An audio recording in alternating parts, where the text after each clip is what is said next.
So if and when the Vikings are out of range of the big four quarterbacks in Trevor Lawrence and Justin Fields, as well as Zach Wilson and Trey Lance, no Panther Trey Lance, and maybe they don't deem Mac Jones or Kyle Trask a first-round pick, which is extremely possible, I think the Vikings should address the trenches and pick up the best guard in the draft, even if you have to maneuver just a little bit.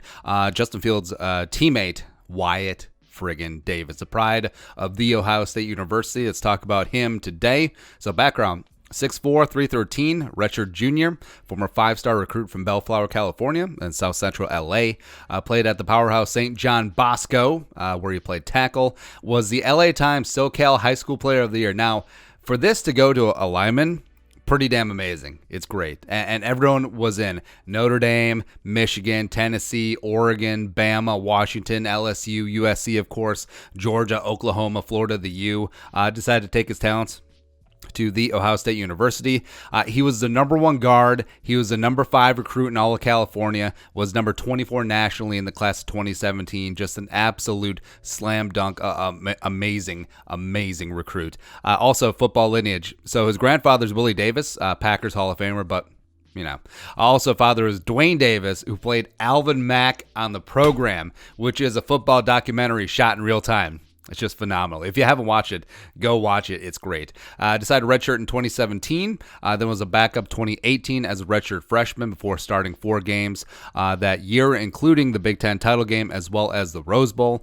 Played 239 total snaps, allowed 6 pressures and a sack, as well as recorded a 60.4 PFF grade over those games. 2019.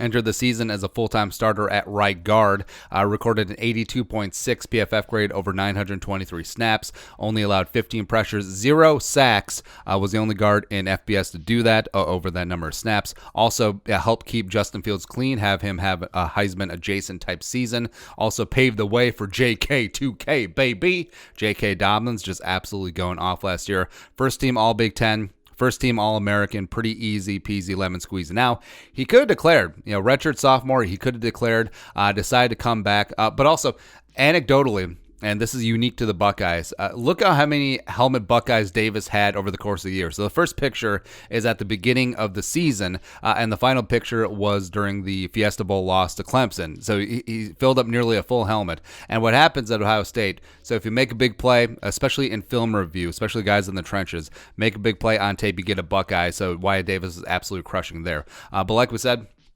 he could declare, decide to come back, but then COVID happened and the Big Ten looked like they were going to scrap their season, so Wyatt Davis actually declared for the 2021 draft before coming back when Big Ten came back as well. And this year, Justin Fields playing at a Heisman-type level again through 3 games. Fortunately, their game this week against Maryland was canceled. Running game, not really the same, but that might be more chemistry up front.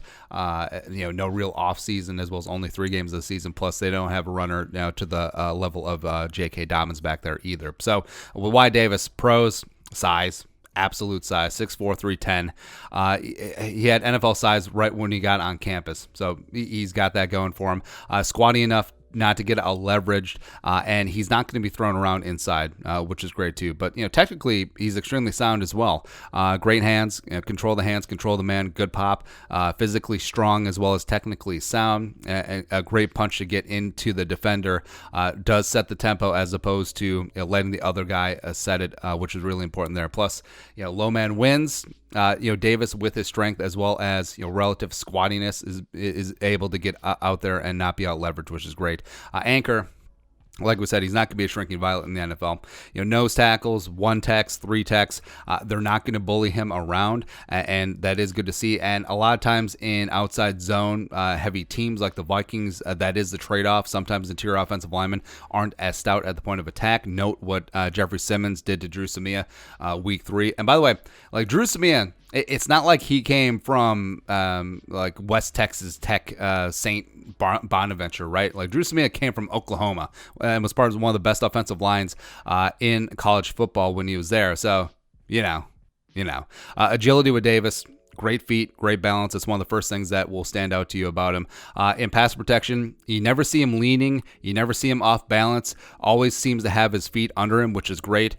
In his 2019 tape, has had great communication with the center and right tackle on stunts and twists and whatnot. This year, new personnel, so shaking the rust off. Did have 2 pressures against Maryland, so that's whatever. But also his ability and quickness to get out on the perimeter in zone has been an absolute asset. Plus, Ohio State, when they do run a little bit of power, they will pull him. Especially inside power. He is absolutely dangerous when he's doing that as well. Plus, another pro that I think he's pretty...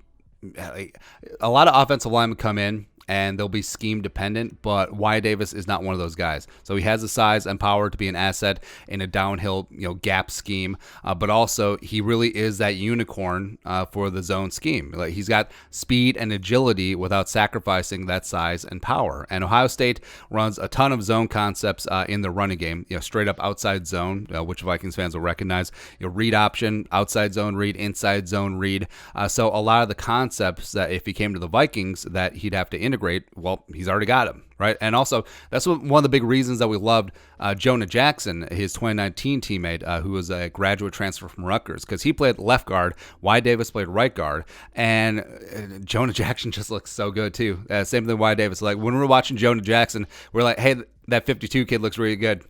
That's weird. And then Jonah Jackson went to third to the line, so now we have to hate him with the fury of 1,000 suns. But also, Davis's maturity. So he's on track to graduate with his degree. Plus, he was a guy who, so after Big Ten scrapped their season and he declared, he could have easily sat out after the Big Ten and Kevin Warren decided to bring it back, right? But he loves his teammates that much. He wanted to come back. He wanted to be with them. He wanted to win a national title. And it's a guy who was going to be a first-round pick. I mean, hay in the barn, in all likelihood, who would have been a first-rounder, in that Cesar Ruiz, maybe late 20s type mold. But now he could go even higher, and he's back being there for his team. So he's a team-first guy, which is something that you love.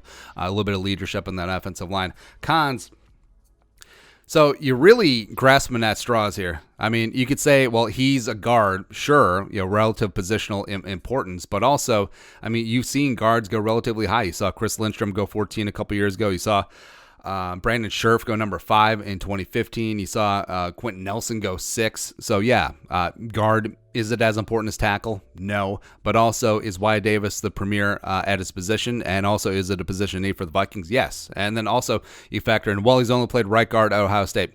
Well, he was a tackle in high school. Sure. And also, Ezra Cleveland is currently looking solid at Vikings right guard. But I think that it would be a bit of a waste, a bit of a dereliction of duty if they only pigeonholed Ezra at that right guard. So I say screw that. You're going to tell me that you're going to pass up potentially the best player on your board, the best guard in the draft, because Ezra Cleveland's looked good at right guard for a hot second? Why not use Ezra at his natural position, left tackle, plug and play Davis at right guard, or if you stick with Riley Reif for a year, put Ezra Cleveland at left guard, which would be an easier transition than the move from left tackle to right guard would have been, even though Ezra's been handling that with aplomb, right? Or Ezra at right guard, Davis at left guard, who really cares? You'll be able to work things out, right? So the cons, really grasping at straws. Like, you could say, well, maybe he was a 5-star recruit. How come he redshirted and didn't play for 2 years? Well, it's not like Ohio State is bringing in a bunch of slappies every year. So even though he was a 5-star recruit, one of the best guards in the country, he's competing with 4- and 5-star recruits every single step of the way. So, okay. Also, you could say maybe con that he could be at his ceiling. I'm okay with that. I am okay that the best guard in the draft, maybe he doesn't ascend to the heights of Quentin Nelson, but maybe he is a rock solid 10-year starter on the offensive line, borderline Pro Bowl, borderline top 7, 8, 9, 10 at his position for his career. I'm okay with that. Yeah, just call me crazy, but I'm okay with that. But bottom line, it does all start up front, and the Vikings are really starting to round into form on the offensive line. Bradbury and O'Neal are becoming some of the better players at their positions. Ezra Cleveland looks like he's a keeper. Dakota Dozier is improving. Riley Reif is off to one of the best seasons of his career, but you're just missing one more piece. And Wyatt Davis could certainly be that guy, especially if the Vikings are out of range of the top 4 quarterbacks. And also, maybe they don't want to reach. Maybe they don't want to pull a Christian Ponder situation with a Mac Jones, with a Kyle Trask. Maybe they don't see them as first-round talents. So the Vikings, okay, twist my arm, just because everyone else is land rushing for quarterbacks and the quarterback tax is real in the top end of the first round of the 2021 draft. And all of a sudden, the Vikings just get the best guard in the draft. It's okay. Absolutely fine. But your thoughts? Wyatt Davis, draft profile, the pride of Ohio State, as well as son of Alvin Mack. Damn straight. Woo! Let us know in the comment section below. Subscribe for daily Vikings takes. Want to support that work? Pull us on the Venmo. But till next time, Skol, production value.